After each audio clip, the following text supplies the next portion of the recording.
I love Wicked the musical, and I also love movie musicals, but it's for that exact reason that I'm hyper aware of all the little changes they made when turning Wicked into 2 movies. See, it's my belief that these filmmakers don't recognize how much little changes can affect the bigger picture. So today, I'll be doing an in-depth analysis of what works and what doesn't in Wicked for good. And in particular, I want to point out how a lot of these changes are designed to make you overlook all the wrongdoings of Ariana Grande's Glinda. I'm Dylan, and this is The Writer's Block. So, the movie opens up with voiceover from Madame Morrible. Shield your children. Trust no animals. And this introduces a couple of issues right off the bat. First of all, film is a visual medium, and using voiceover to catch us up to speed feels a bit lazy. There've been 12 tide turns since the Wicked Witch of the West escaped with our Grimmery. Wicked Part 1 also opens with off-screen dialogue. Glinda! Exactly how dead is she? But the visuals we see during the voiceover communicates a great deal of information. If you know anything about the Wizard of Oz, seeing the witch's hat in a puddle of water immediately tells you that this takes place after Dorothy has defeated the Wicked Witch. If Wicked for Good really thought we needed Morrible's dialogue, they should have at least played it over visuals of Ozians listening to the broadcast and looking afraid. Additionally, the original musical proves that this dialogue is unnecessary. The opening of Thank Goodness communicates everything we need to know. Every day the terror grows. Based on this, we learn that time has passed since the end of Act 1, and that the general public is now terrified of Elphie. Seeking out new victims she can hurt. Based on this, we learn that the reason people are afraid of Elphie is because they believe she's trying to hurt innocent people. And finally,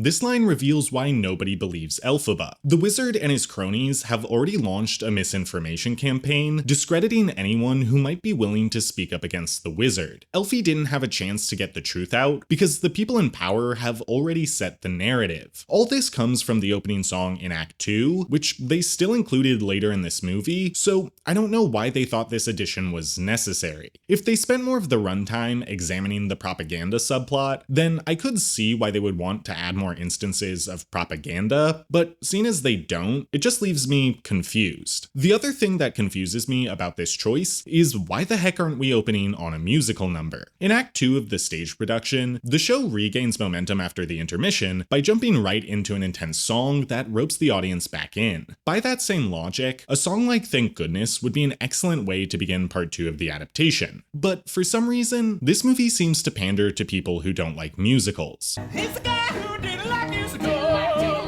Just like in part 1, they delay the opening song a bit and instead open on characters talking. The wizard's vision for the Oz of tomorrow marches on.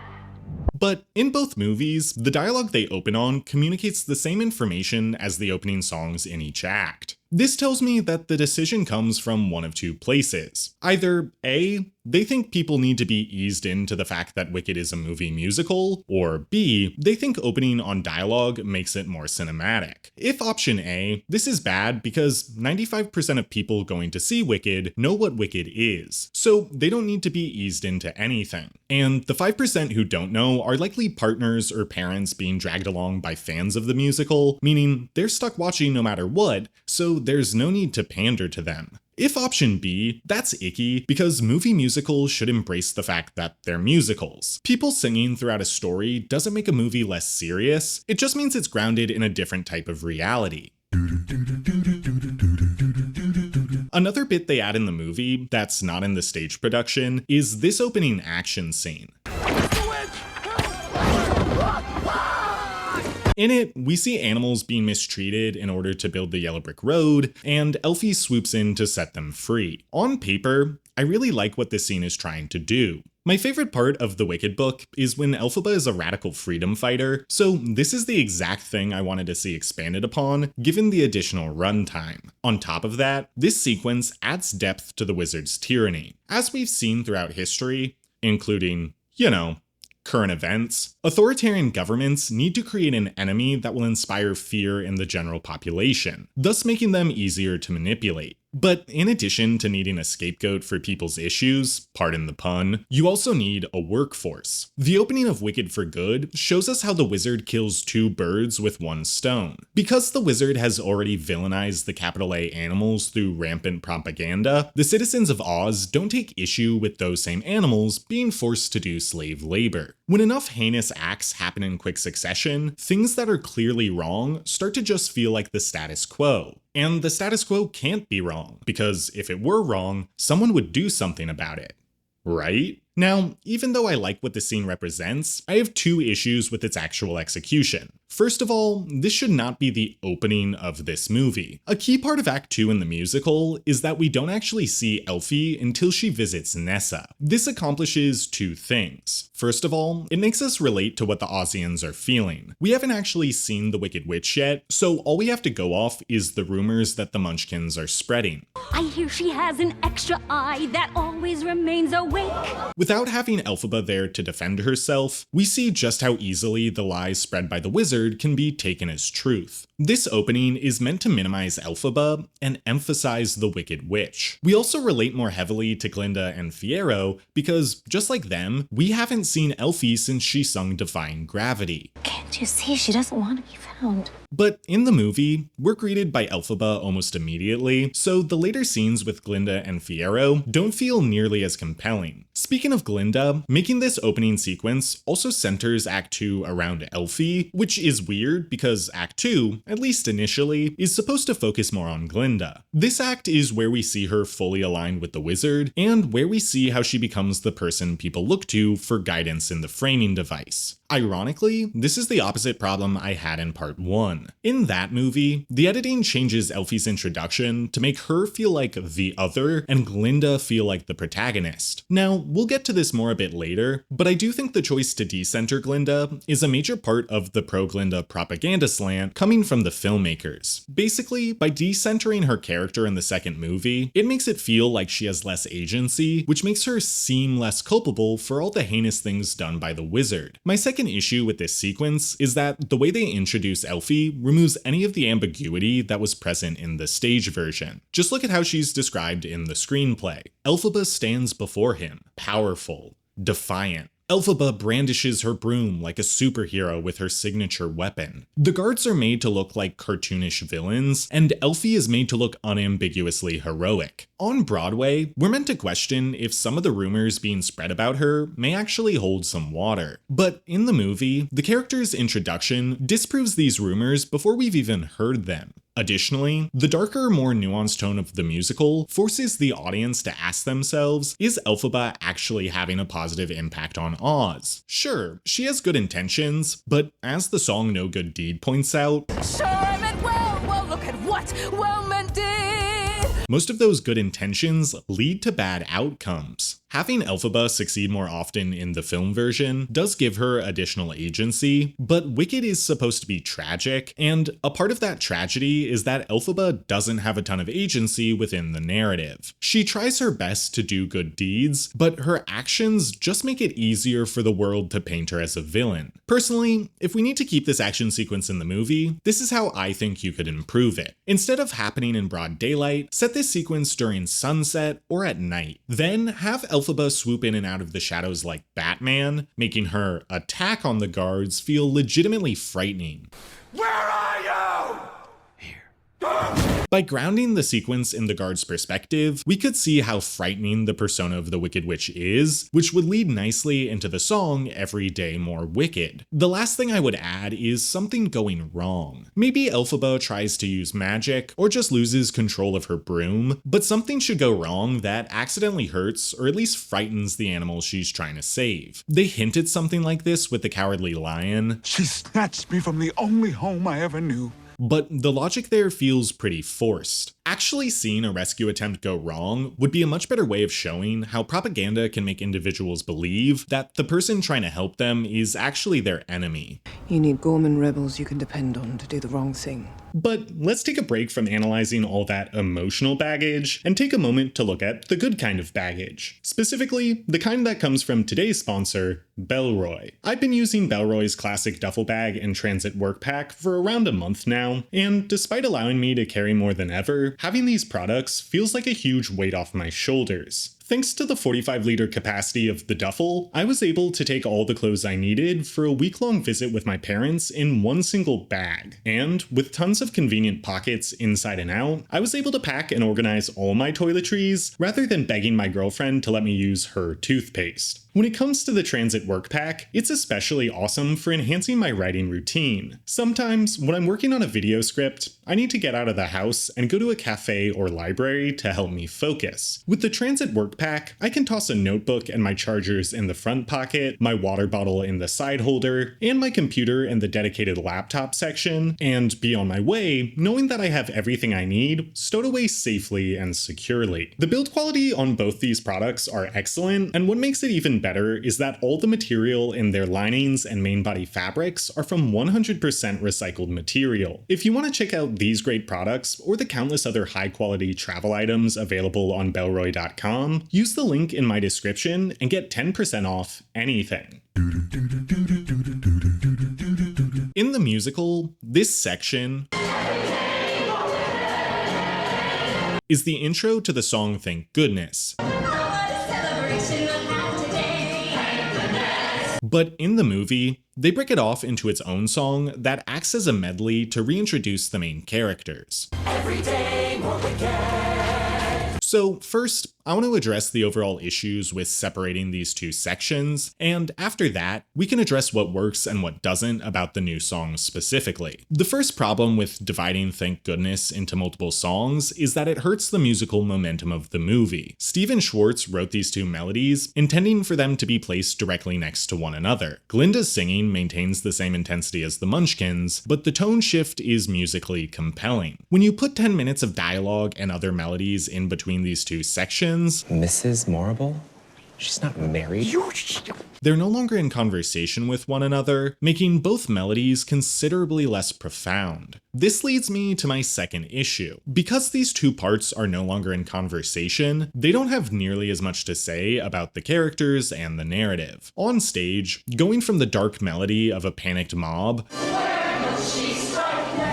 to the bright and cheerful melody of Thank Goodness shows us why Glinda is so useful to the wizard. In the same way he uses the Wicked Witch to inspire fear, the wizard uses Glinda to inspire hope. A villain gives Aussians a common enemy, but a role model gives them a common goal. The sudden tonal shift on stage shows us how Glinda can turn fear into joy with just a few words. Her positivity is infectious. Additionally, seeing how easy it is for Glinda to unite the people of Oz is great foreshadowing for when she eventually turns on the wizard. Even though Elphaba was telling the truth, she didn't have the charisma necessary to convince people that the wizard is evil. But Glinda is so beloved and so charismatic that the wizard would rather fly back to Omaha than risk open confrontation with her. In society, popular opinion is far more important than truth. Did they have brains or knowledge? Well, actually... Don't make me laugh. And Glinda is the only person more popular than the wizard. In the movie, there is no tonal shift. Thank Goodness gets its own scene, meaning that all the Munchkins are already in a good mood and ready for celebration. We no longer see how influential she can be, which is another way they limit the character's agency. The movie makes her feel like just another mouthpiece for propaganda, rather than a symbol of hope that the wizard is trying to manipulate. The movie makes her feel helpless, and therefore not to blame, whereas the stage production makes it clear that Glinda always had the power to change things for good, and spends most of Act 2 allowing herself to be manipulated. Just look at this bit of dialogue they added right here. So it's more important than ever that you lift everyone's spirits. They have to verbally tell us this, rather than showing us like they do in the musical. It's a half-hearted solution that is only made necessary because they made an unnecessary change. Next, let's look at the scenes they added to the movie that caused this gap between melodies. The first new addition is when Cynthia gets to sing a reprise of The Wizard and I. When I stopped the wizard. And and in a vacuum, I really like this section. Seeing Elphaba's treehouse where she studies her spellbook and is making a plan to overthrow the wizard is really cool. More importantly, the new lyrics that play over the Wizard and I melody are a really fun inversion of the original song. It shows us just how far the character has come, from a naive girl who thought the wizard would fix all her problems, My whole life will change to a determined activist willing to stop him at all costs. by revealing he's a fraud. With that being said, there is one problem with the lyrics. Listen to these lines. All odds will applaud. If I can just make them believe in the truth, how I save them from the wizard. A central part of this reprise is that Elphie is still seeking validation from the people of Oz. Her goal in this song isn't to set the animals free, but to make the Ozians believe her side of the story rather than the wizard's. And in my opinion, this totally undercuts the message of defying gravity. The main point of that song is that Elphaba doesn't care what others think of her. Nobody in all of us. She is going to do what's right, even if it seems impossible, even if it causes her to be labeled a villain. So, to begin the second movie with Elphie, hoping for the Ozians' approval and caring about what labels they give her, seems to me like a step back in her character arc, and tells me that the writers weren't thinking too hard about how this song related to the previous film. But to end this part on a compliment, the way they use the melody from One Short Day to evoke a memory of Glinda before transitioning to Glinda is fantastic. Unfortunately, I'm not a fan of the melody they transition to. Dearest Glinda, you are still the best. Well, I guess.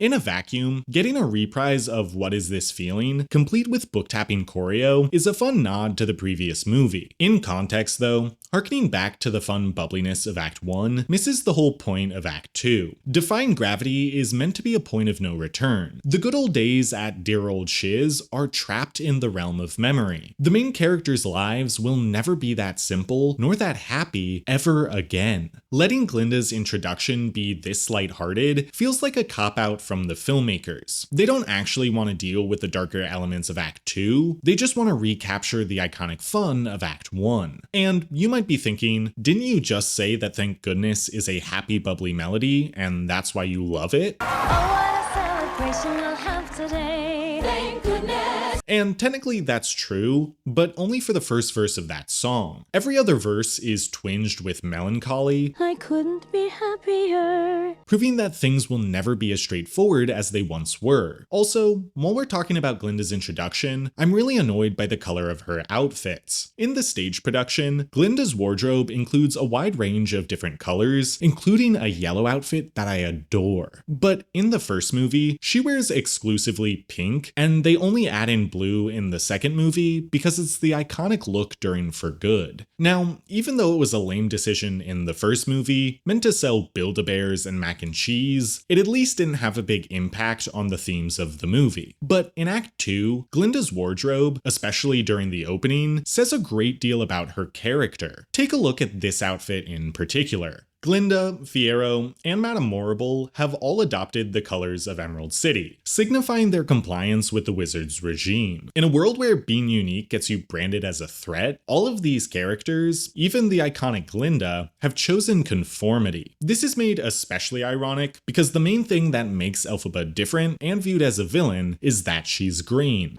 I've always been green. But when you change the color of Glinda's outfit, all that subtext gets lost. She's no longer a capable woman choosing to keep her head down, but rather a special little princess who just doesn't realize that the wizard is a dictator. I thought we were going to be gentle with him. That's why I added the tater. Anyway, we then see Glinda go out to greet the people of Emerald City, or put more accurately, the people of Emerald City come to celebrate her. Everyone is gathered around to see her, and there's even a little performance done by Fiero and his troops in Glinda's honor. Again, having the people celebrate Glinda feels like it's missing the point of her character. She is the one who acts in service of them, not the other way around. She is meant to be a beloved politician / political figurehead, but the way she's depicted in this opening frames frames her more like royalty. In addition to changing Glinda's relationship with Oz, this depiction also makes Jeff and Michelle's characters look kind of stupid. In the film version of Wicked, it's immediately obvious that Glinda has enough support to be a threat to the wizard's authority. It makes no sense why the wizard would ever let someone else besides himself become this popular. A little hope is effective.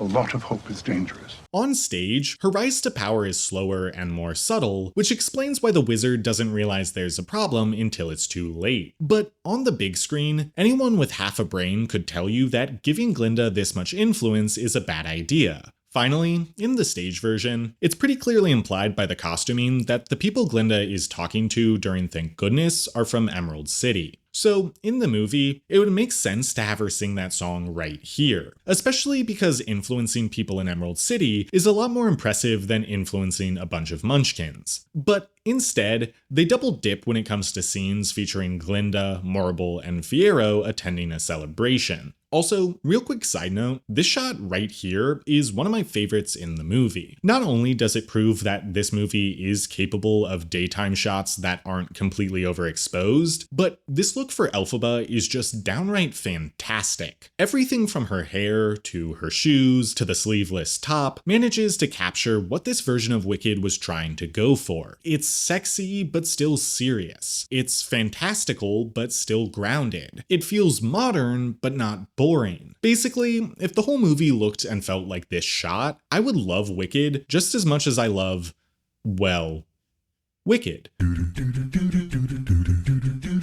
I know I said that I don't like the dialogue in this scene, but I do really enjoy the subtext that is present. Both on stage and on film, a major component of Glinda's character is that she's desperate for public approval. This is why she's obsessed with her appearance, and why she's so insistent on being popular. In Act 1, a major insecurity for Glinda is that she can't produce magic. I simply must get into her seminar. And seeing Madame Morrible take an interest in Elfie rather than herself, how long have you had this talent? Is almost too much to handle. This also sets up the key turning point in their relationship when Elfie convinces Marble to teach Glinda, Miss Elphaba has requested that I include you, which makes Glinda realize that Elfie is actually a pretty cool person. So with that in mind, Glinda's lack of magical ability is a great way to flesh out why she's so easily manipulated by Marble and the wizard. Not only do they claim to accept Glinda the way that she is, but don't fret over your inability to produce any actual magic. They also provide her with the tools necessary to convince the public that she is capable of magic. This invention will disguise your deficiency. Basically, she's being given golden handcuffs. By being the source of her power, they're expecting that Glinda will be powerless to rise against them if she ever wanted to. And because she's being given exactly what she thought she wanted, Glinda still believes it's worth supporting the wizard. What I like about the subtext in the present is that, in my opinion, it's meant to explain why she's complicit in the wizard's tyranny, but not excuse it. It gives her character more depth and nuance without giving her an easy out from a moral standpoint. Unfortunately, the flashback kind of undoes all of this. In this scene, we see that as a child, Glinda was given a wand. It's what I wanted most of all. But felt embarrassed because she wasn't actually capable of doing magic. I want to be magical. For real. And then her mom says, everyone loves you. That's all you'll ever need. Now, I dislike this flashback for two reasons. The first is that it's a cheap attempt to make us sympathize with Glinda. It wants us to think of her as that helpless little girl, rather than a grown woman with agency. Shots like this imply that, deep down, she's still just that girl in the bubble. Someone who deserves happiness and a second chance, and definitely didn't help legitimize an authoritarian dictator. The second issue I have with this flashback is that the lesson it sets up isn't consistent with the rest of the narrative. In the flashback, Glinda wants to be magical, but her mom tells her that it's the love of other people that really matters. If we look at this as a traditional case of want versus need, the arc being set up is one in which Glinda gives up her pursuit of magical powers in order to defend the people she loves. Or, if we assume that the mom is actually misguided, the movie is setting up an arc in which Glinda learns that public approval doesn't matter, and that she has to love herself instead. But neither of these options come to fruition. Glinda gains even more public support by the end of the movie, and she's rewarded with magical powers, even though her inaction is the reason why her two closest friends had to fake their own deaths. On stage, A key part of the narrative is that Glinda gets a happy ending she doesn't deserve. Elphaba is the one fighting for the citizens of Oz, but Glinda is hailed as a hero because she has a skin color that Ozians can accept. Now, this ending actually has something to say about the world we live in, but the movie version is deeply afraid of angering your aunt, meaning commentary like this isn't allowed. Instead, this flashback is an attempt to make Glinda seem like she's grown by the end of the movie, when in reality, she hasn't. Finally, we've actually made it to where thank goodness happens in the movie, and the main difference here is that in this version, Glinda is overseeing the completion of the Yellow Brick Road. Now at last, all roads lead to the wizard. On stage, the only reason given for this gathering is Glinda's engagement with Fiero. This is an engagement party? Surprised! Yes! And I think the original works better. Instead of having an actual reason to celebrate, the stage version shows us that the wizard has to manufacture good news. He doesn't care if Fiero even wants to get married, all that matters is the optics. If you can't scare them, give them something to root for. Young love. In the film version, the completion of the Yellow Brick Road is a legitimate accomplishment. It doesn't make up for all his wrongdoing, but it does make him appear to be a more effective leader than the stage version intended. See, the wizard is meant to be a charlatan. He doesn't actually get things done, he just makes outlandish promises and blames everything on whatever boogeyman the public is afraid of. And this is yet another key piece of commentary found in the original musical. Charisma is, unfortunately, more important than credentials. Elphaba is the one who could actually make Oz a better place, but no one trusts her because she's not considered attractive, and her voice is what you might call shrill.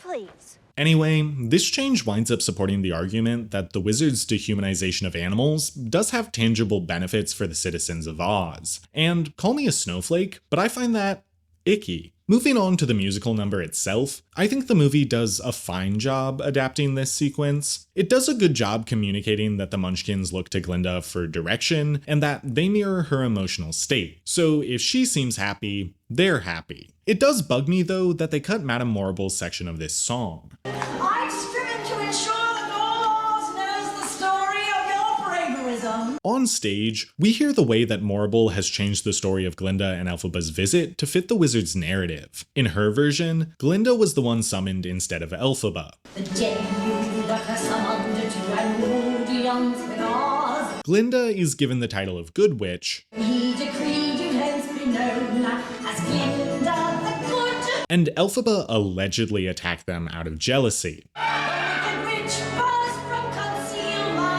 In addition to revealing to the audience what narrative the Ozians have heard since Act 1, the section of the song also helps characterize Morrible and the wizard. Part of the wizard's authority comes from the belief that he's a prophesied savior, but in order to maintain that belief, it needs to seem like the wizard is always one step ahead of everyone else. Elphaba turning against the wizard was highly unexpected, and making Glinda an official witch was merely an act of desperation. But not wanting the public to know this, the wizard's propaganda makes it seem like Glinda always deserved to be a good witch. Ironically, the endorsement is what gives Glinda enough influence to eventually overthrow the wizard. By removing this bit of the song, you wind up removing that element of the narrative, which I think is a real shame. Now, part of this might be because Michelle Yeoh isn't a good singer, but if that's the case, why did they give her lines to sing that she didn't sing in the original? This line, like some terrible green blizzard, throughout the land she flies, is sung by an Ozian in the stage version. So if we're giving Michelle Yeoh the chance to sing propaganda, why not include the one time she's actually supposed to be singing propaganda? Some changes feel intentional in this movie, but stuff like this just feels thoughtless. Speaking of thoughts, let's talk about Ariana Grande's performance as Glinda, brought to you by way of Compliment Sandwich. Starting positive, Grande actually feels like she has her own interpretation of the character in this movie. In part 1, my main complaint was that Grande felt like she was doing an impersonation of Kristen Chenoweth's Glinda, rather than actually acting. It felt like an incredible SNL performance. I mean, how incredible is that? But it didn't feel like she was making her own choices. In part 2, Grande's performance as Glinda is much more unique. It feels like she's making choices as the character, rather than thinking about what made past versions of Glinda so iconic. Now, speaking of choices, let's get to the negative part of this sandwich. I personally think Grande's acting when she's singing is kind of bad. If I had to put into words why that is, I would say it's because Grande's performance during these moments is relatively static. In any given song, she will make one or two acting choices, and sometimes these choices are legitimately very good, but then that will be the extent of her performance for the entire number. Take for instance her performance in Thank Goodness. At first, she is happy. Then later, she starts to feel regret and melancholy. But when Grande portrays these emotions, it feels like there's a hard shift where she consciously goes, now my character is feeling this emotion. Now my character is feeling that emotion. It doesn't feel very natural because her performance doesn't communicate how these conflicting emotions are in constant conflict. If you look at other performers who have played Glinda, like Megan Hilty, or my personal favorite, Katie Rose Clark,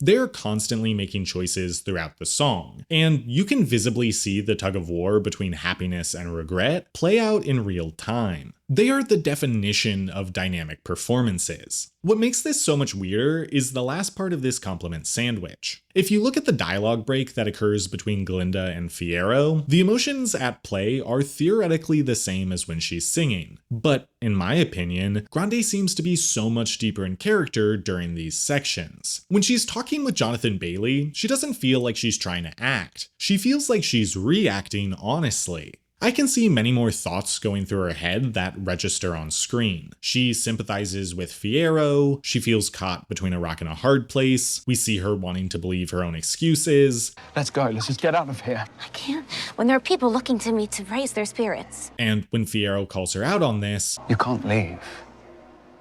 Because you can't resist this. The shame she feels is palpable. My absolute favorite performance from Grande is when she's discussing her engagement with Fiero. Here, she places her head against his cheek as a physical attempt to evoke emotional connection. Then, after Fiero says, and look, if it makes you happy, of course I'll marry you. Watch how Grande's eyes and body keep moving towards then away from her scene partner. This is such an excellent manifestation of the character's internal conflict. She wants to blindly accept the marriage Fiero is agreeing to. If he doesn't actually love her, Glinda doesn't want to know. But at the same time, she needs to know. She needs to ask him, I'll make you happy too, right? Because there is a part of her that still values truth. That is the part that was changed for the better by Elphaba, and that is the part of her that eventually leads to her turn against the wizard. The same thing is evident when Fiero kisses her. At first, she keeps her eyes open because her mind is preoccupied with something not feeling right. Then, she closes her eyes and leans in because she desperately wants to believe Fiero's affection is sincere. But when Fiero pulls away, Glinda looks almost disgusted because she knows things aren't real between them. This is a great scene, and Ariana Grande is great in this scene. Honestly, she's great in a lot of scenes in this movie, but I also think this moment shows that her talent as a singer and her talent as an actress, both of which are immense, don't yet overlap. So, the second action sequence in this movie fixes just about every problem I had with the first one. First of all, it does a great job of showing things not going according to plan. When Elphaba writes, "Your wizard lies" in the clouds, it's theoretically a great way to get her message across. She's not actually getting close to anyone on the ground, so she's much less likely to frighten them. Additionally, her message doesn't try to do too much too soon. Elphaba doesn't need the Munchkins to believe her just yet, she just needs them to start to doubt the wizard. And finally, doing this in Munchkinland rather than Emerald City is a smart move because it takes longer for them to receive the wizard's propaganda. Of course, the one person capable of controlling the weather happens to be there. So, just like always, Morrible manipulates the messaging. Quick side note, it's hilarious to me how much effort she goes to change the cloud text. It would have been so much easier just to turn the L into a D and say, "Your wizard dies." The other big improvement is that the action here is much less silly and much more in character. surfing on a broomstick, whacking people with a broomstick, and randomly whipping out a whip doesn't feel like something the Wicked Witch would do, and doesn't feel like it fits within the world of Wicked. But seeing Elphaba race through the skies on her broom, outsmarting and outmaneuvering her enemies, is much more grounded in the reality of this narrative. It's also just a heck of a lot cooler to watch. Speaking of her enemies, having Fiero pursue Elphaba at this point in the narrative creates excellent dramatic irony. We as the audience know that Fiero is hoping to find Elphaba and help her, but Elphaba thinks that Fiero is trying to capture her. Even when Fiero is right in front of her, Elphie is too scared to reach out to him because she thinks he'll be disgusted by her. It's a really interesting evolution of their dynamic in Act 1. Now, something I really don't like is that the filmmakers once again try to make Glinda more sympathetic. When Elphie writes her message in the clouds, Glinda is awkwardly looking in the opposite direction and doesn't turn around until Morrible changes the writing. In making this change, the filmmakers are saying that Glinda has legitimate reason to believe that Elphie is a threat. This is a blatant attempt to give Glinda an excuse for why she doesn't help Elphie throughout the narrative, but this misses the whole point of Glinda's character. In Act 1, Glinda doesn't go with Elphie because she's scared. In Act 2, Glinda doesn't tell the people of Oz the truth because she'd rather be in the wizard's good graces. Glinda is not a good person. For 90% of the narrative, she takes the easy way out, making choices that benefit her and her alone. Is she complicated? Yes. Is she sympathetic? Of course, but she's also largely to blame for how bad things get for Elphaba in Act 2. At least, she is on stage. On the big screen, the filmmakers have decided that Glinda is their favorite character and thoughtlessly changed the source material to make her less problematic. But hey, I guess nuanced characters don't sell as many dolls.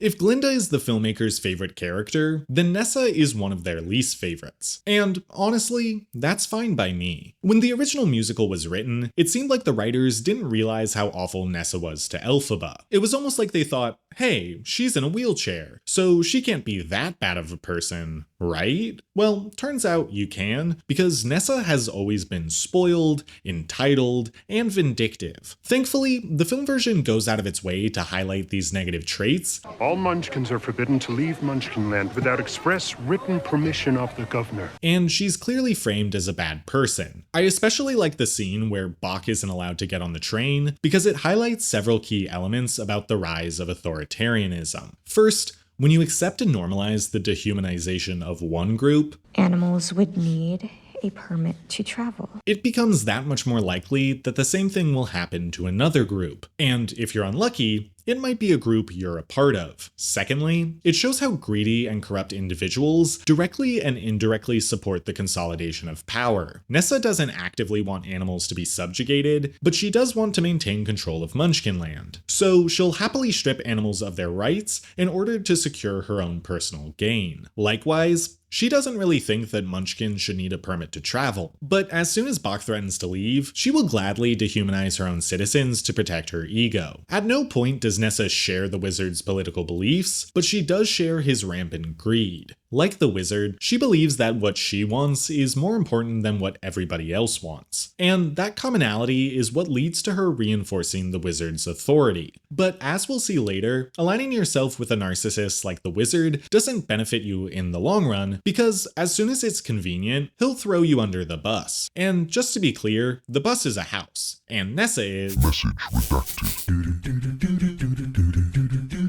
Moving on to the first completely original song in the movie, let's talk about No Place Like Home. There's no place like home. I initially thought that this song was poorly written, but after giving it a few more listens, I think it's pretty decent, and the issues lie in the arrangement rather than the writing. Melodically and lyrically, No Place Like Home is relatively simple. Just tell yourself there's no place like home. But that's kind of the point. It's meant to be a folksy anthem, something that a community of people can join in on and sing with pride. But therein lies the problem. A song like this should be like a slow clap in a sports film. Come on, everybody, little clap. Okay. Come on, everybody, get a clap. Starting soft and timidly with one person, and slowly building up to a crescendo where everyone else joins in. Even with how powerful Cynthia Erivo's vocals are, If we just keep fighting for it. she can't give the song what it needs singing all by herself. If the animals slowly joined in during the chorus, the arrangement would feel much more dynamic and profound. Now, some of you might be thinking, isn't the whole point of this scene that the animals refuse to follow Elphaba? And you'd be right. But they don't make that decision until after the song, when the Cowardly Lion tells them about the monkeys. They say she's the one who gave the monkeys wings and gave the wizard his spies. Musically speaking, the song would have ended triumphantly if it wasn't for the interruption. Imagine how much more powerful it would have been if the animals were all singing in unison with Elphie, only for the lion to ruin everything. There's a reason Les Mis' Act 2 anthem isn't called Do You Hear the Person Sing?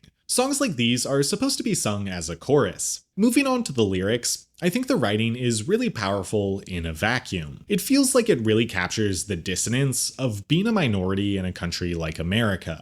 Why do I love this place that's never loved me? We claim to be a melting pot, but our history is overwhelmed by segregation and discrimination. We claim to value freedom and liberty above all else, but our government regulates people's bodies more heavily than they do corporations. So, in a country like this, a place that seems to be devolving, people, especially minorities, are left with a difficult decision. Do you give up on this place?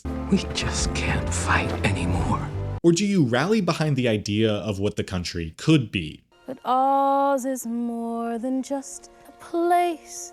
It's a promise. Do you make yourself small and avoid conflict, or assert the fact that you have a right to exist and risk the repercussions? When you feel it's not worth fighting for, compel yourself.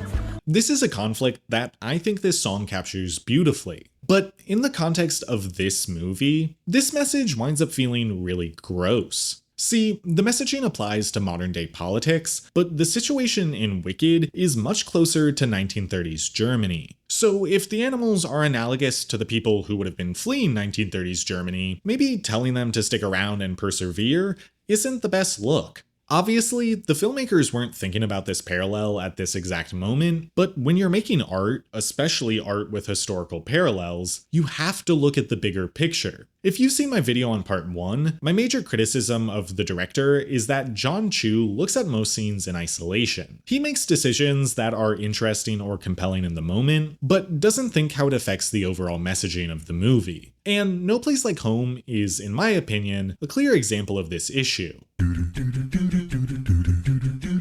In both the stage and screen versions of Wicked, Nessa responds to Elphie with the line, "That's a wicked thing to say." No, it's not.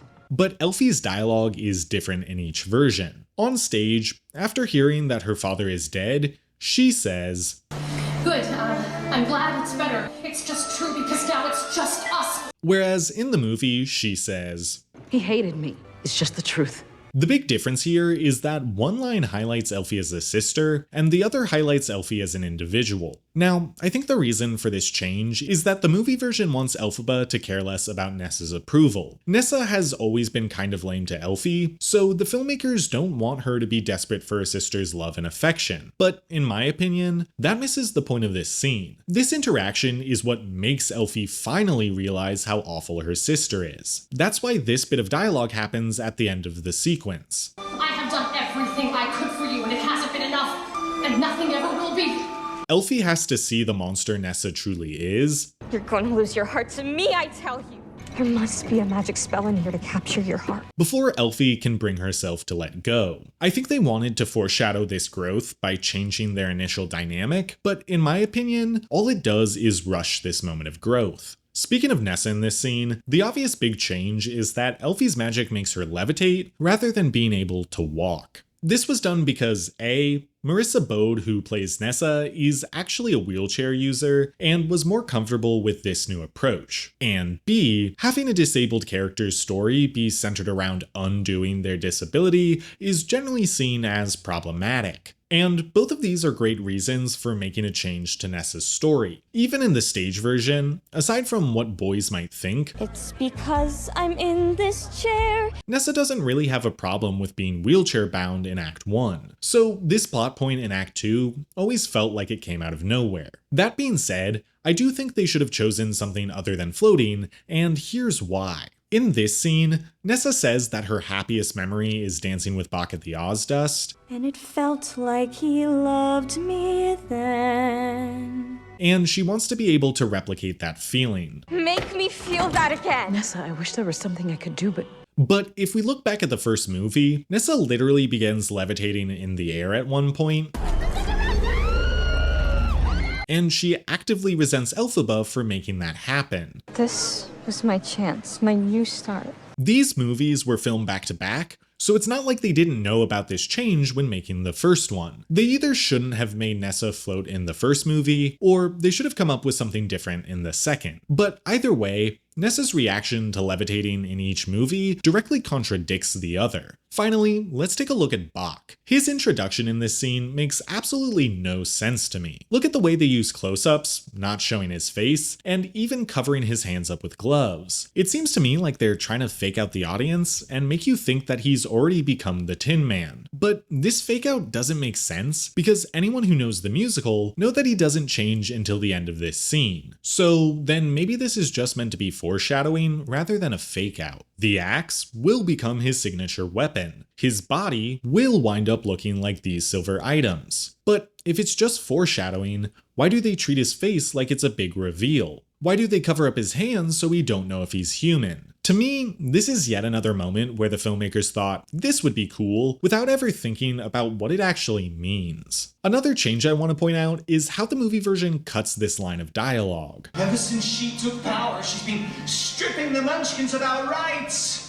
In the movie, all Bach says is, What are you talking about? I am talking about my life! I think the reason they did this is because the movie already showed us that Nessa is stripping the Munchkins of their rights, so they thought keeping Bach's original dialogue would seem redundant. But in addition to giving us exposition about Nessa's leadership, it also develops Bach's character. By this point, he's been subservient to Nessa for quite some time, and it's a big deal to see him stand up, not just for himself, but for the people he represents. In the movie, we don't ever get to see him advocate for the Munchkins, which I think is unfortunate. Ending on a positive note, the Tin Man transformation and reveal is straight up awesome. I really like his character design, and the Shining-esque reveal makes Tin Man legitimately intimidating. This is one of the few moments where I feel like these movies properly capture the tone of the stage production.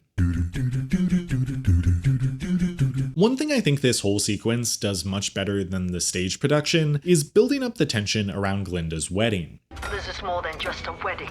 It is a coronation of hope itself. In the stage production, it's easy to forget that it's even happening, but the movie makes the wedding a focal point. This gives everything that happens between Glinda, Fiero, Elphie, and the wizard extra meaning. Another thing I like about this sequence is how they handle Glinda. Normally, I wouldn't like them giving her extra screen time, but the scenes they add here actually seem to understand that she's a morally great character. In this scene, Glinda is the epitome of toxic appeasement. This is a common phenomena when one parent or person in a social group is abusive, and then the other parent or person tries to resolve the conflict by making the victim smooth things over with the abuser. I'm taking you to see the wizard. Absolutely not. Rather than addressing the unjust nature of the victim's situation, the appeaser puts the blame on the victim for acknowledging the problem in the first place. In both this scene and the next, Glinda knows she can't change the wizard's mind, so she tries to manipulate Elphie instead. I know how to talk to him, and maybe I could help work something out.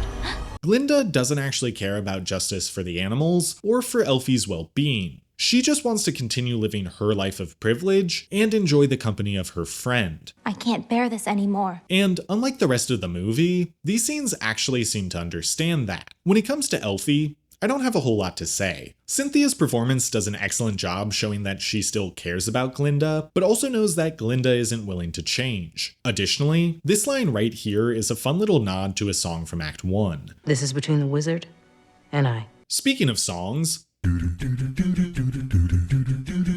Some of you might think less of me after hearing this, but Wonderful is one of my favorite songs from the original Cast album. Not only do I love the dinky ragtime jazz music, but it's also incredibly relevant when it comes to the musical's message. Just like popular in Act 1, Wonderful reminds the audience that charisma and theatrics are often more persuasive than credentials and honesty. The wizard doesn't have power because he deserves it, he has power because the Ozians want to believe that he does. Folks in Oz needed someone to believe in. But apparently, the filmmakers thought that the audience was too stupid to understand this, so they replaced the intro with a worse melody and painfully on-the-nose lyrics. Once they've swallowed sham and hokum, facts and logic won't unchoke 'em. In the stage musical, the intro is more focused on the wizard's backstory. I was merely blown here by the winds of chance. But there's a reason for this. The wizard is trying to manipulate how Elphaba thinks of him. If she accurately views him as an authoritarian dictator, there's no way Elphie will agree to work with him. But if he portrays himself as a humble nobody, I never saw myself as a Solomon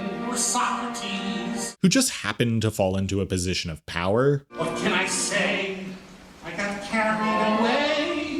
Elphie might consider him to be harmless, and be willing to compromise. We need to hear the wizard's autobiography because he's trying to sell Elphie on a similar path. That's why this line is so important.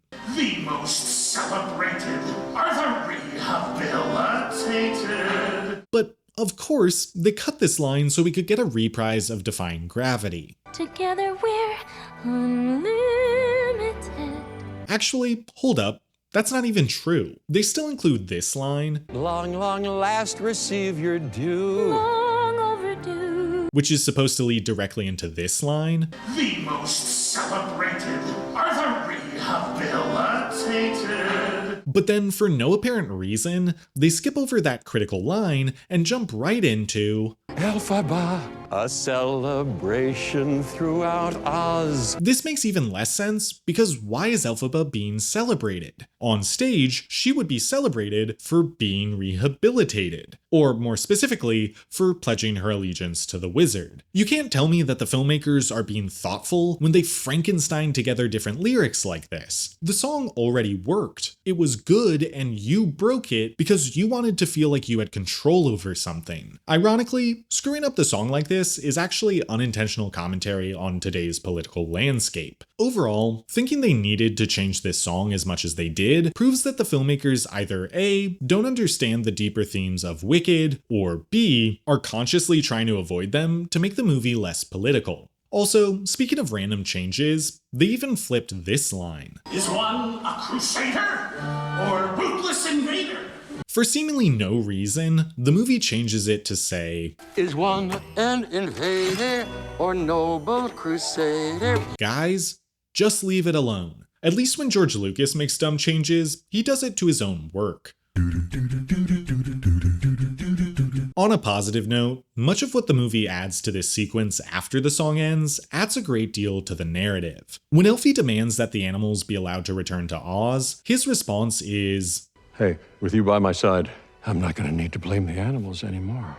This shows that the wizard's primary concern is power rather than politics. To him, civil rights are just a bargaining chip. Freedom is just an incentive he can use to get people to do what he wants. What type of leader he is doesn't matter. All that matters is that he's in control. In the stage version, the wizard just agrees to set the monkeys free, which doesn't say nearly as much about his character. Likewise, I love how they fleshed out Elphaba's relationship with the monkeys. Having the monkeys blame her for growing wings justifies why they're initially loyal to the wizard. But after a few moments in this movie where she makes it clear she had good intentions, If I'd have known I was being tricked, if I'd have known why. Nothing can change what's been done to you, what I've done. the monkeys choosing to serve her instead makes a lot of sense. On stage, they wind up feeling like mindless minions who haphazardly switch to a different boss in Act 2. I also think the Dillamond reveal is handled much better on the big screen. Having Chistery lead Elphaba to where the animals are being held is a much more satisfying chain of cause and effect. Elphaba gives him the hope that animals like him can be free, so he in turn shows her how to free other animals. On stage, Dillamon just kind of appears amidst the chaos of the monkeys escaping, which is a lot less satisfying. When it comes to the wedding ceremony, I really like that we get to see it happen, and the intercutting with Elphie creates some really compelling visual symbolism. The path Glinda walks is luxurious. She is surrounded by people who adore her. There is a reward for her at the end of her path, and the journey she takes to get there is simple. The path Elphaba walks is shrouded in darkness. She is all alone, and what waits for her at the end is more suffering for herself and for others.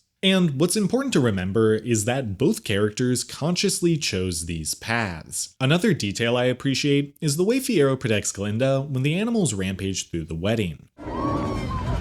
Stay there. Some interpretations of Fiero make him not really seem to care about Glinda, but this movie and Jonathan Bailey's performance make it clear that he cares about both women. He's been put in a situation where he has to hurt at least one of them, but that's not a burden he bears lightly. With this in mind, I really don't like the choice to have the animals destroy the wedding. If Fiero heard the animals outside and then ran to check on the wizard, you would still wind up in the same place by the end of this sequence. But Elphaba's actions directly ruining Glinda's party gives Glinda more of an excuse for turning against her. On stage, Glinda helps the wizard capture Elphie, all because Glinda feels like Elphie stole her man. It's clearly a petty move, and shows just how vindictive the character can be. However, in the movie, everything Glinda's been dreaming of gets ruined in an instant. Her big day, the person she thought was her man, her plans to reunite with her best friend, all of that is taken away from her. It's still not totally justified, but the movie wants you to feel a lot more sympathy for Glinda when she turns her back on Elphie. Finally, let's talk about Fiero and Elphaba's escape. This line right here is an excellent addition.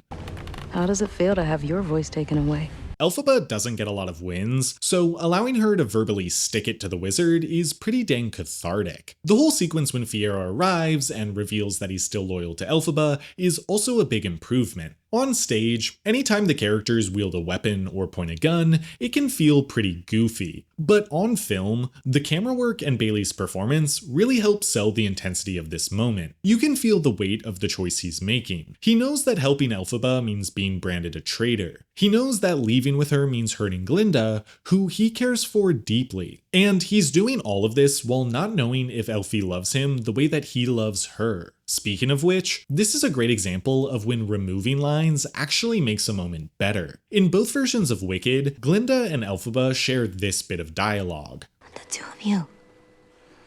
This whole time. No, it wasn't like that. Now, on stage, and even in the script for this movie, Fiero jumps in and says, "Well, it was.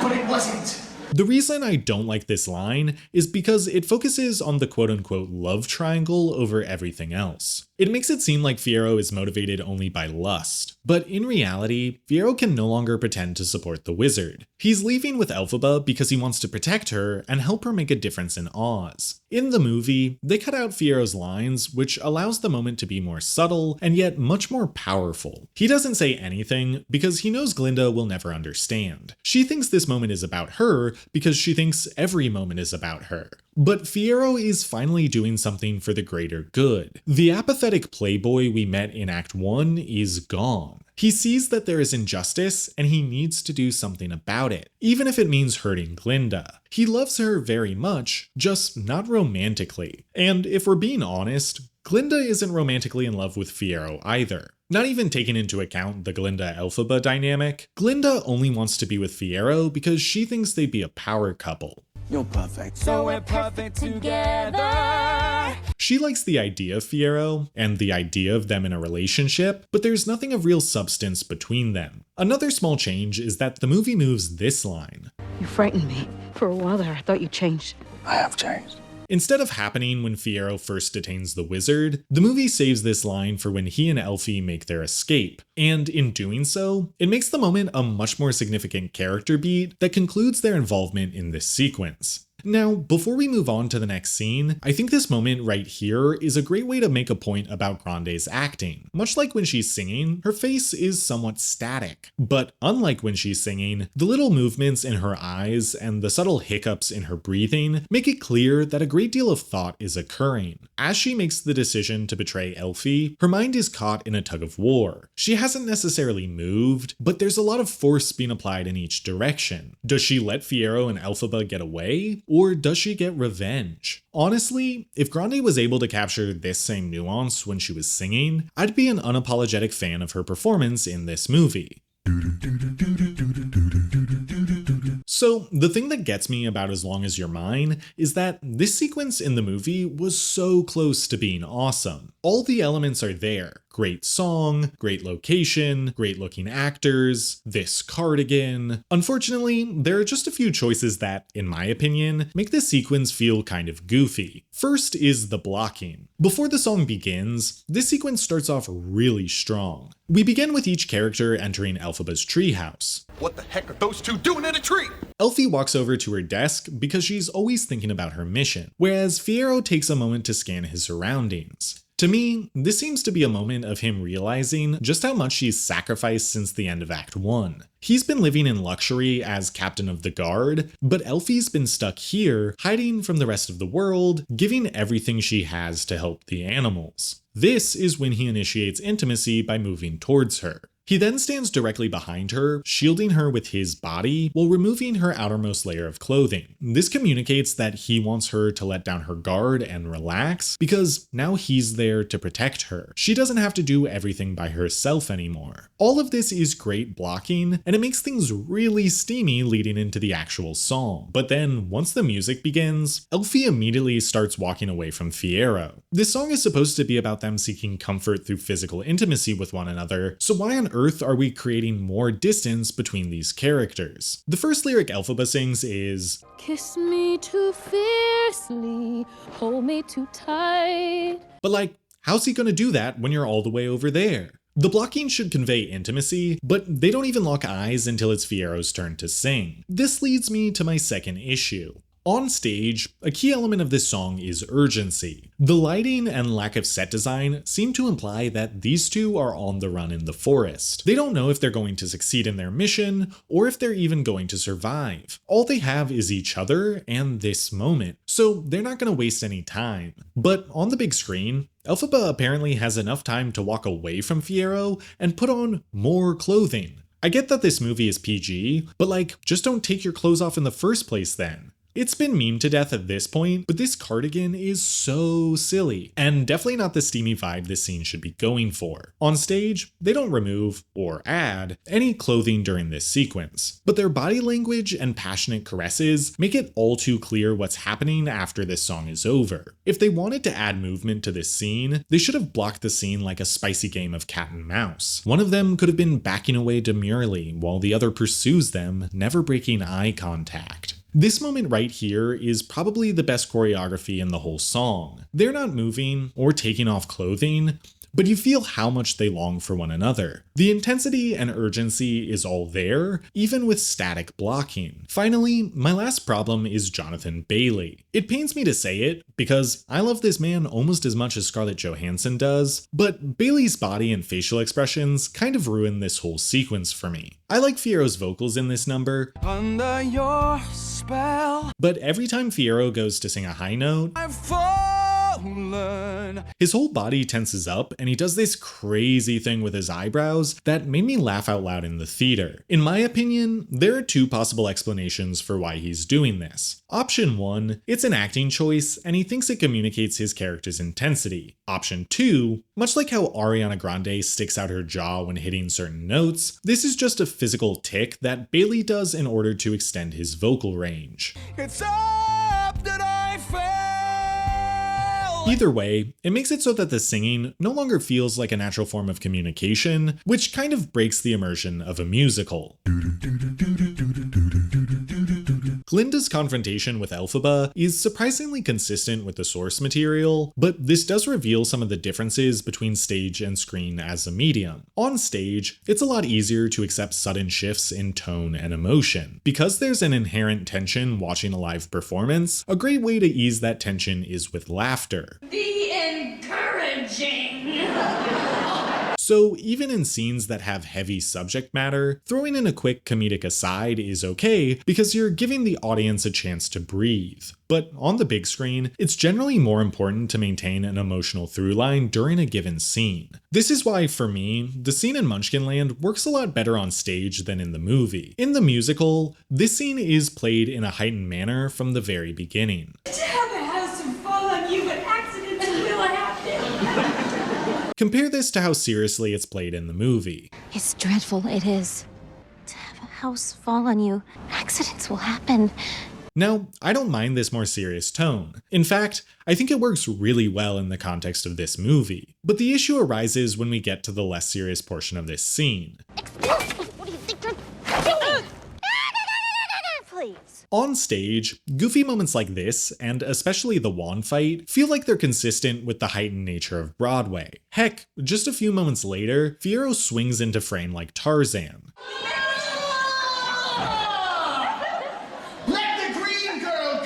But in the movie, we go from Elphaba sincerely mourning the loss of her sister, to a petty cat fight, to an over-the-top broom battle, then suddenly back to a tragic sacrifice. And personally, I don't think this movie threads the needle well enough to make this work. This battle is one of my favorite memories from seeing the show live, especially because the two actresses made lightsaber noises when they were swinging their props. But I think cutting this element from the movie might have been the right call. I personally believe you should be willing to kill your darlings, but these filmmakers believe that you should give your darlings extra screen time. Now, despite all the tonal whiplash, the actors do a near perfect job with what they're given. Even though Elphie and Glinda are mad at each other, their chemistry here is electric. It seems a lot of us are taking things that don't belong to us now, aren't we? Oh, you just wait a clock tick. This scene made me believe in their friendship more than the scenes where they were actually friends. I think it's because you can feel all the history between the two. Anyone can insult someone else, but only the people closest to you, in a good or bad way, know just what to say to piss you off. Ariana and Grande also do an excellent job faking composure. Both of these women are furious with the other, but neither of them wants to let the other know how much they care. They don't want to give their ex-best friend the satisfaction. Also, props to Jonathan Bailey, because he makes up for the bad eyebrow acting in the last scene with incredible eyebrow acting in this one. I didn't want to have to do this, but you leave me no choice. Here comes the smolder. I love how he adopts a bit of his old devil-may-care persona in order to convince Elphaba that it's okay for her to leave him. Then, once she exits, the tough exterior drops, and you see how difficult of a sacrifice that was for him to make. Quick side note, Grande does a fantastic job acting in this moment. You can see the realization on her face in real time as she finally understands why Fiero left. He loves her. Unlike what they had, Fiero's love for Elphaba is 100% real. It's not about optics or popularity. Fiero just adores Elphie and is willing to sacrifice everything to protect her and the thing she stands for. Finally, Grande's scream at the end of this scene is excellent. But I'm really annoyed that they didn't include Elphaba yelling the same thing. Not only is it an iconic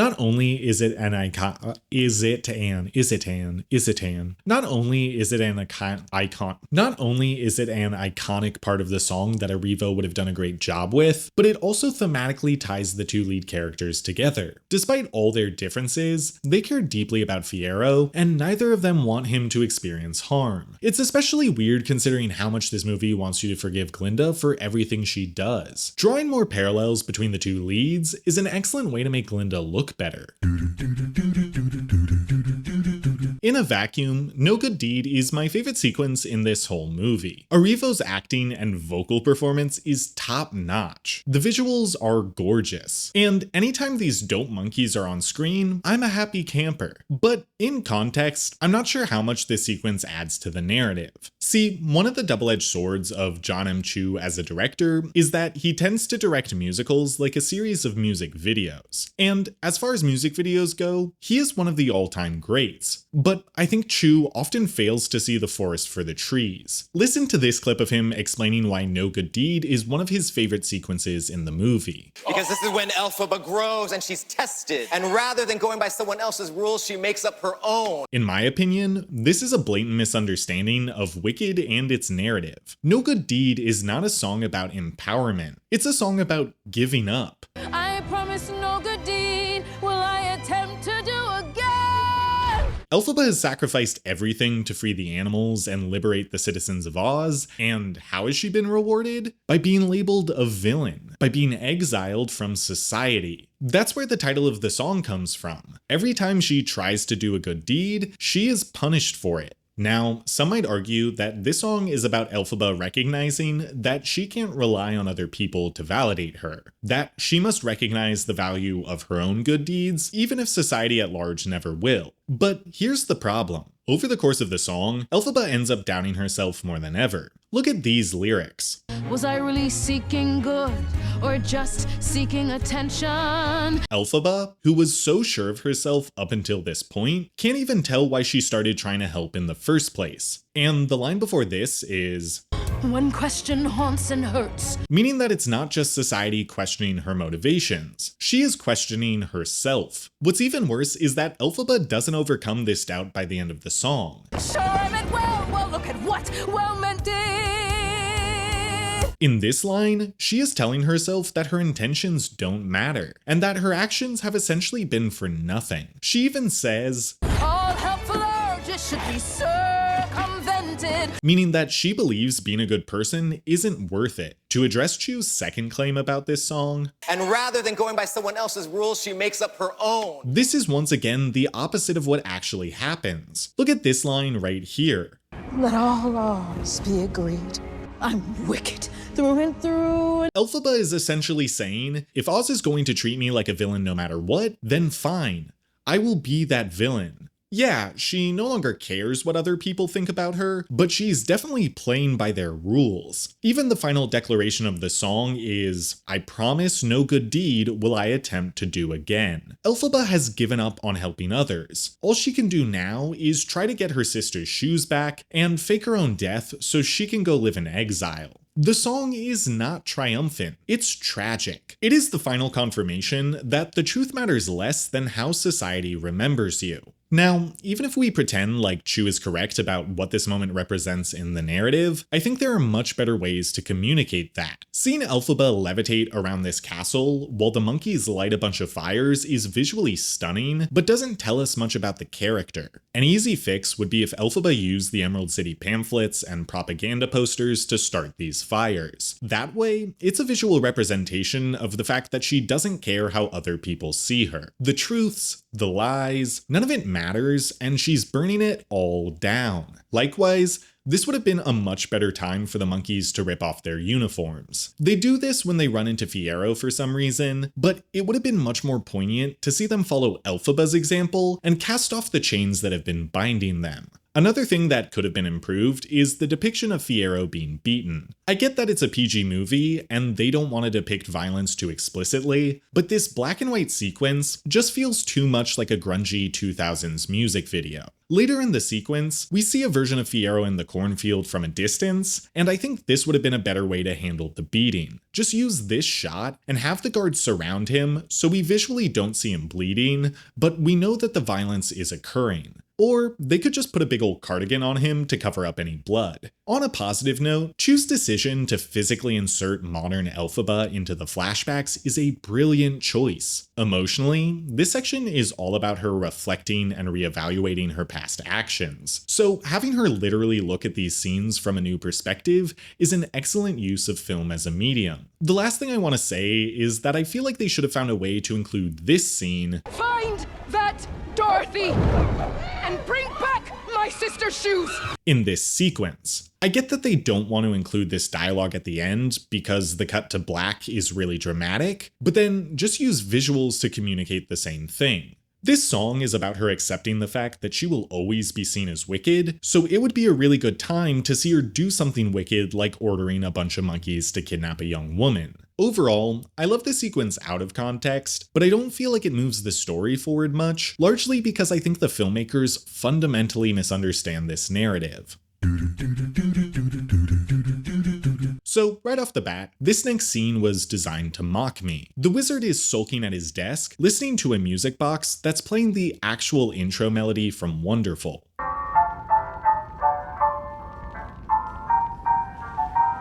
I think the filmmakers thought this would be a cute reference, but all it does is remind the audience of what was taken from them. The next bit of this sequence revolves around Dorothy and the gang, so I think now is a good time to talk about them. In the original stage production, the only time we actually see Dorothy is in silhouette when she throws water on Elphaba. Other than that, she's only ever implied to exist off stage. Just take that one road the whole time. But in the movie, Dorothy is fully depicted on screen several times. Now, this is weird for a number of reasons. First, the stage version consciously avoids acknowledging Dorothy as much as possible, because the more you do, the more the characterization of the Wicked Witch doesn't really make sense. A common complaint about Act 2 of Wicked is how shoehorned in the Wizard of Oz elements are. Like, the Elfie we know from Act 1 would never do all the stuff the witch does in the original movie/book, but she kind of has to in order to make the plot work. So the stage show just kind of yada yadas past all that. Let the little girl go and that poor little dog Dodo. The movie, on the other hand, adds scenes with just these characters, and adds Dorothy to sequences like March of the Witch Hunter, so her presence feels much greater. Because of this, Dorothy feels like a person rather than a plot device, which makes Elphaba's actions really freaking weird. Seeing this version of Elphaba lock a human being in her basement Get those shoes off your feet!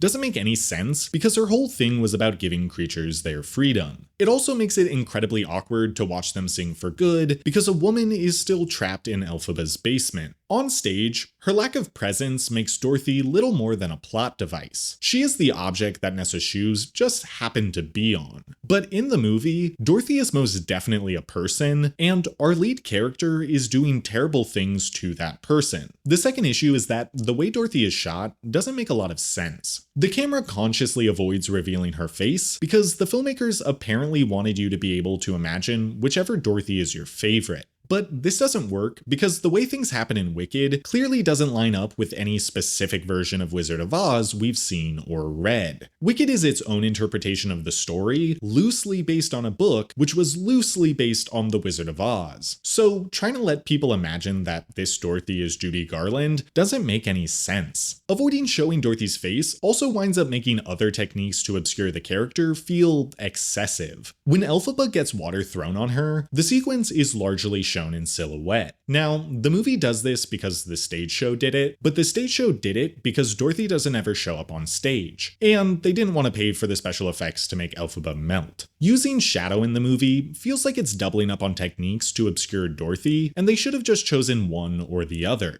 Either we never see Dorothy and they shoot this sequence in silhouette, or they shoot it so Glinda can see Dorothy's back through the door, but not her face. Now, let's get back to the actual song. I love me an angry mob song. Beauty and the Beast, Les Mis, even Urinetown. Seeing the ensemble get riled up and demand blood is one of my favorite tropes. And for the most part, the Wicked movie does a great job with this number. The mood and lighting is perfect. Things feel tense, everyone is on edge. You feel like if you were to speak out against this mob, that they'd turn on you just as quickly as they did Elphaba. Ethan Slater is great as the Tin Man, and it's unfortunate we don't get more of him singing in this musical. But this also raises my one real problem with this section. In the stage production, after singing about his own experience, "It's due to her I'm made of tin. Her spell made this occur." Tin Man pulls the tail out from behind the curtain and sings on behalf of the Cowardly Lion. "If she'd let him fight his own battles when he was young, he wouldn't be a coward!" He does this because A, making a full-size lion puppet or costume would be expensive, and B, because the Cowardly Lion is too cowardly to speak for himself. But in Wicked for Good, we've already seen him speak out against Elphaba at the end of No Place Like Home, and in that scene, he says essentially the same thing that his verse says in March of the Witch Hunters. "She snatched me from the only home I ever knew." So Either the lion is brave enough to speak up, or he isn't, but you can't have it both ways. Either cut the character out of No Place Like Home, or give the lion a chance to sing his own verse in the march. Now, if you're like me, you might interpret Tin Man's second verse on stage as being manipulative. Maybe the lion doesn't actually resent the witch, but he's too afraid to speak up, so the Tin Man uses that silence as a chance to write his own narrative. But that doesn't work in the movie, because No Place Like Home confirms that he legitimately is afraid of Elphie. At night, when I close my eyes, I still see that green face. The Girl in the Bubble is the second fully original song in this movie, and I honestly love this sequence, say it with me, in a vacuum. Let's do a compliment sandwich. Lyrically and melodically, the song is simple, but it's very good at communicating character growth. Beautiful girl with a beautiful life. This first couplet sets up the status quo for this character. She is pretty, and her life is great. On paper, it seems like there's nothing wrong. But the second couplet is what complicates things. Such a beautiful life built on lies. This character's whole life is propped up by a false narrative. That is the problem. Now the last line is endlessly closing your eyes. And this sets up the decision that needs to be made over the course of the song. The singer can either embrace the false narrative and continue living in comfort, or face the truth and hopefully become a better person. Either way, they are acknowledging that they have a choice and they are responsible for either outcome. She acknowledges that in the past, she has chosen ignorance because it's easier. And blind as you try to be. And that a part of her still wishes to remain ignorant because she doesn't know who she will wind up being if she faces the truth. Who in the world is she now? Throughout the whole song, the lyrics effectively convey the character's inner struggle as she slowly accepts that it's time to face reality. It's time for her bubble to pop.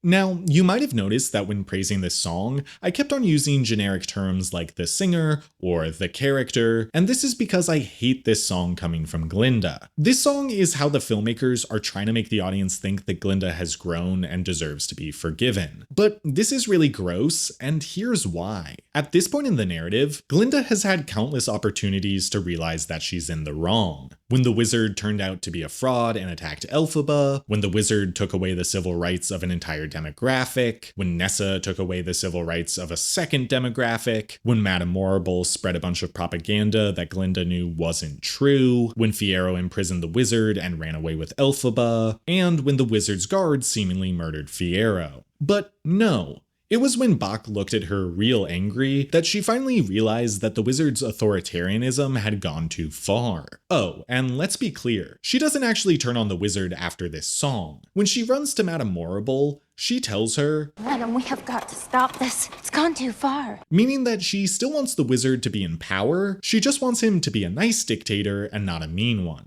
If this song had happened right after the wedding, and she started helping Elphaba from that moment forward, maybe she'd be worthy of redemption. But if it takes you this long to realize what is happening in your country is wrong, then I'm sorry, but you've been complicit.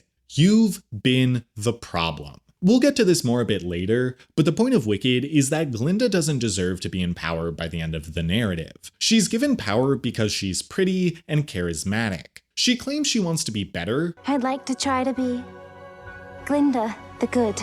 But she does not deserve this privilege she's been given. Her inaction and apathy are why things got so out of hand in the first place. She is the reason that Fiero and Elphaba lived the rest of their lives in exile. She is the problem. The filmmakers think her having this one moment of realization makes up for all her wrongdoing, but it doesn't, because nothing ever can. On a positive note, this is once again an awesomely directed music video. The camera constantly frames Glinda within the circular architecture and mirrors, visually showing that she is in a bubble. Speaking of mirrors, y'all remember that shot in Prisoner of Azkaban where the camera moves through the wardrobe, revealing that we've actually been in the mirror the whole time? Well, this sequence does that not once, not twice, not thrice, but 4 separate times. And it's dope as heck every single time. My favorite is this one right here, because you don't even know there's a mirror there until the camera pulls all the way back.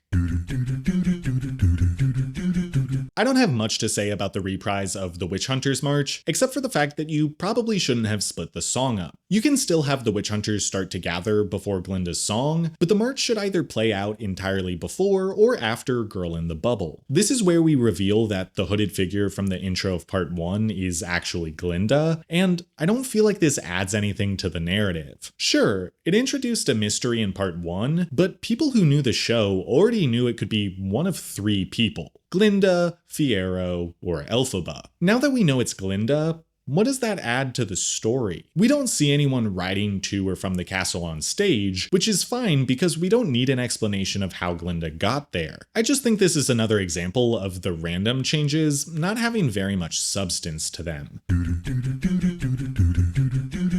Before we talk about the actual song, I want to talk about the events that take place before and after it. First of all, this moment doesn't make sense to me. It's Fiero, isn't it? We've seen his face for the last time. Based on Elphaba's reaction later in the movie, they will think you're dead. Fiero? It seems like she wasn't aware that her spell worked, and that Fiero being alive is surprising. So then why on earth is she using this cryptic phrasing? On stage, Elphaba says this when she reunites with Fiero, Oh, Fiero, I thought you'd never get here. Meaning that she definitely knew he was alive. This makes sense because earlier, a monkey delivers a letter to Elphaba, presumably telling her exactly what happened to Fiero. But in the movie, the monkey delivers a scrap of Fiero's uniform. I guess technically the uniform could have contained a hidden message, but then why does she sound surprised when she sees Fiero at the end of the movie? Next, I want to talk about this line right here. I need you to promise that you won't try to clear my name. No. On stage, this moment makes a lot of sense because, as we've discussed previously, Elphaba has given up on the people of Oz. She doesn't want to help them because she knows they don't want to be helped. All she can hope for now is stability for Oz and peace for herself and Fiero. She wants Glinda to lead them because she thinks Glinda can be a positive influence. But she knows that if Glinda tried to defend the Wicked Witch, the people of Oz might turn against her. Elphaba knows that the world isn't ready for the truth, so she's creating a lie that might lead to a better outcome. It's like how in The Dark Knight, Batman agrees to be seen as a villain so that the legend of Harvey Dent can be used to inspire a better Gotham. The reason this doesn't work in the movie, though, is that we just had a whole musical number about Glinda refusing to live in a lie anymore. What was the point of that song if she doesn't actually stand up for her friend, and she doesn't actually start telling the citizens of Oz the truth? And you might say, well, at least she turns against the wizard, but even then, she still protects the wizard's image. She doesn't tell Oz the truth about him. What will I tell people? Make something up. So, did Glinda learn nothing? Did she not grow as a character? Sure, that's kind of the whole point in the stage show, but the stage show doesn't have a whole song about how she's done being dishonest. Moving on to the song itself, For Good is quite good. I really respect that the director showed restraint and was okay with just having 2 characters stand there and sing. As far as singing while acting goes, this is definitely Grande's strongest number, but Arrivo is just on another level, which becomes more obvious since they're both on screen simultaneously. Now, I do think a little bit of the meaning of this song gets lost because of how they treat Glinda's arc. With how positive of a spin they give Glinda, the concept of being changed for good leans into the obvious meaning of being changed for the better. Specifically, that these 2 characters were a positive influence on each other's lives. But on stage, the song's meaning is much more nuanced. It's less about whether or not the change was good, and more about how the change was profound. For better or worse, they are the 2 most important people in each other's lives. And yeah, they do say, I do believe I have been changed for the better. But from Elphaba's perspective, I don't think this means that Glinda did more good than harm in Elfie's life. Rather, I believe it means that Elfie is a better person because of everything Glinda put her through. Glinda taught Elfie that people can love you, but love themselves more. That people can want you to be happy, but will prioritize their own happiness. That people can believe in what you stand for, but not be willing to stand alongside you. You may interpret things differently, and that's totally valid, but I personally believe that this nuance was lost on the filmmakers. Okay, so let's talk about the extensive denouement that occurs in this movie. First, I'm really glad they kept Chistery speaking to Glinda. Miss Glinda. It's a small moment, but it shows that there's hope for the animals in Oz. Things might still be bad, but they can get better. Next, the reveal that the wizard is Elphaba's real father is flat out bad. For one thing, this young CGI Jeff Goldblum is my new sleep paralysis demon. Whoever thought that this image was okay should not be allowed to make decisions ever again. Additionally, there was no reason to show the wizard's face. On stage, when the wizard realizes his relationship with Elphaba, there's a short reprise of this melody. Have another drink, my dark-eyed beauty. And we see Elfie's mom and her lover dance across the background. This makes it obvious that the wizard was that man without having to actually show us his face. You could have just taken this shot and played the original clip behind him, and the audience would have been able to understand. What makes this even worse is that they already spoiled the reveal in the first movie. Even though they obscured his face, this man obviously sounded like Jeff Goldblum. I've got one more night left here in town. Nobody else sounds like this. So why, oh why did we need to see this abomination? Young Jeff Goldblum looks good. This thing does not. Next, the flashback fakeout is legitimately pretty funny. They make it seem like we're about to enter an infinite loop, only to be like, nah, never mind. Oh, yeah, and right after this, Glinda solves racism, which is bad. Not that solving racism is bad, but having Glinda solve racism is definitely bad writing. The wizard has spent years making people fear animals and accept their subjugation, but apparently all Glinda needs to do is say, all Aussians. And suddenly, every human is okay with animals, and every animal feels safe enough to come out of hiding. This actually would have been a good moment to justify the idea that Elphaba needs to be wicked in order to help Glinda be good. Imagine if Glinda said that actually, all those problems we were angry about were caused by the Wicked Witch, and it wasn't the animal's fault. And now that the Wicked Witch is dead, we can all get along and be friends now. Like, yeah, it's still an oversimplification, but it would at least be thematically relevant. Personally though, I don't think she should have solved racism. On stage, things are intentionally left on an ambiguous note. Glinda announces that she wants to be Glinda the Good, but she says this to a mob of people who only care about the fact that the Wicked Witch is dead. One animal showed signs of regaining the ability to speak, but there's no indication that the Aussians have changed their mind about animals in general. We don't know if things are changing for the better. All we have is hope.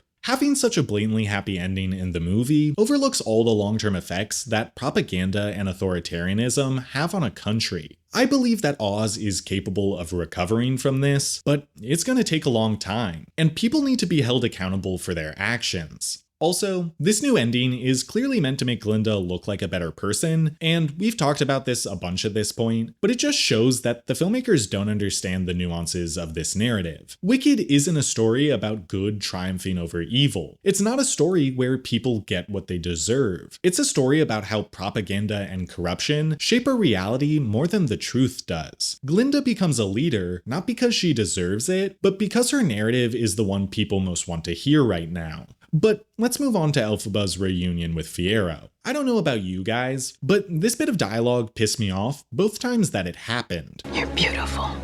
It's not lying. It's looking at things in another way.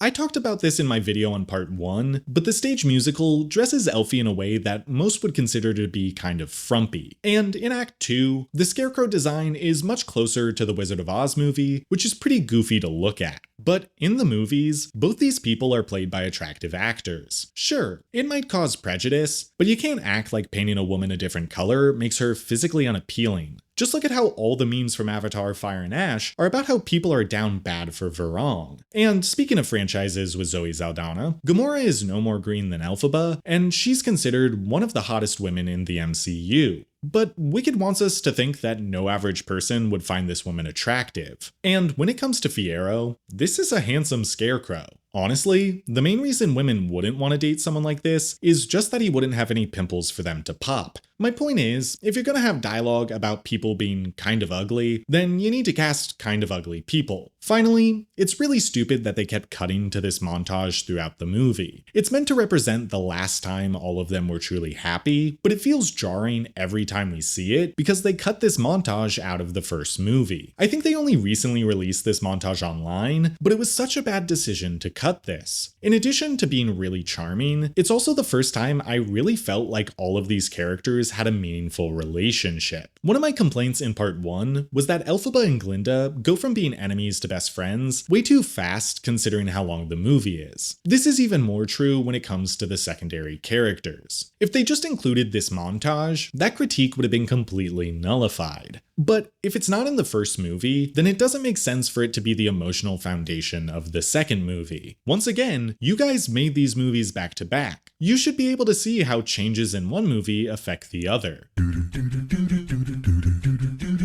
Finally, let's talk about Glinda's ending. Specifically, the fact that she gains magical powers in the last scene of the movie. It's this moment that made me realize that Wicked for Good was Glinda propaganda. This movie wants you to think that Ariana Grande's character deserves to be rewarded with magical abilities after the events of this movie, but she absolutely does not. We've already discussed why Glinda is kind of a bad person, so let's instead look at how this movie fails to justify this ending. So remember when we talked about Glinda's flashback? Well, based on this ending, the implication is that magical powers are the thing that Glinda needed, and that she shouldn't actually want to be loved by everyone. But does this movie actually force her to make that trade-off? The people of Oz love her now more than ever before. With the wizard gone, she is the most beloved person in all of Oz. You could argue that Glinda loses the two people who love her most, and more specifically love the person she really is, but this isn't actually the case. The song For Good makes it clear that Elphaba's love for Glinda is something that will exist in perpetuity. Nothing can take that away, not even death. And that's not even mentioning the fact that the people who love her aren't actually dead. So then, does Glinda actually have to sacrifice anything to get what she wants in the end? Well, no. The girl in the bubble is all about how it's time for the bubble to pop, and as she says this, she looks into the bubble given to her by the wizard. But Glinda doesn't pop that bubble. She literally continues to use that bubble as her main form of transportation. Everything she was given because she supported the wizard remains in her possession at the end of the movie. Everything that made her life more convenient and made it appear as if she had magical powers is still hers. But on top of this, she is rewarded with actual magical powers. What on earth do the filmmakers think she did to deserve this? In the original musical, the writers understood that Glinda didn't deserve her ending. But in these new movies, the filmmakers are trying to trick you. They want you to think she's grown as a person. They want you to think that she's changed for the better. They want you to think that she's made sacrifices. But if you actually look at everything that happens in this narrative, she hasn't. And it's for that reason that Wicked for Good is Glinda propaganda. If you made it through this whole video, thank you. I hope it either made you feel seen or made you see things from a different perspective. I love Wicked, and it's because of how much I love Wicked that I critique these movies so heavily. I do think that a lot of the people who love these movies would still love them if they captured more of the original's message, but either way, I'm happy for the people that like them. Once again, thank you to today's sponsor, Bellroy. My next two videos are going to be about Snow White and Wake Up Dead Man, so if you're interested in either of those topics, make sure to subscribe and like this video. I'm Dylan, and this has been The Writer's Block.